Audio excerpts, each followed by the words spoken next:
So yun, kamusta naman yung experience mo? Okay naman po. Okay naman. So ano ba yung ideal weight natin na gusto mo? Ay, mga 90 lang po. 90. O yun. So first, kailangan alam mo yung calorie maintenance mo ngayon kasi magbabawas tayo dahil mag-take tayo ng calorie deficit. Kung saan babawasan natin yung calories mo, and especially kailangan alam natin yung mga nutrients na kinakain natin. So tuturuan kita ng proper meal mo. Kaya naiintindihan mo ba yun?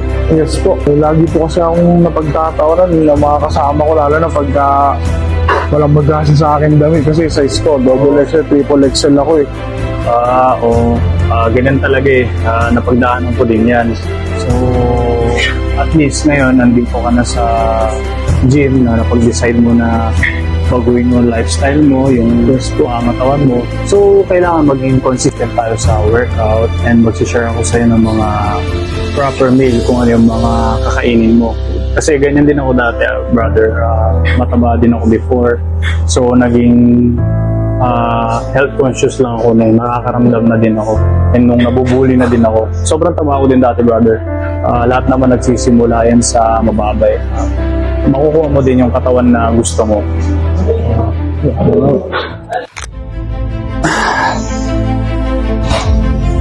My advocacy is all about health and wellness. I believe that this is the most important thing that we should focus on, especially to this new generation, because we all know that this generation are very prone and sensitive when it comes to disease. Why? Because of their bad eating habits and poor lifestyle.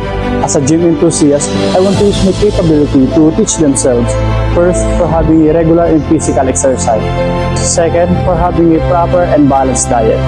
And lastly, for having a positive mental attitude with a grateful heart. And I do believe that happiness begins with good health.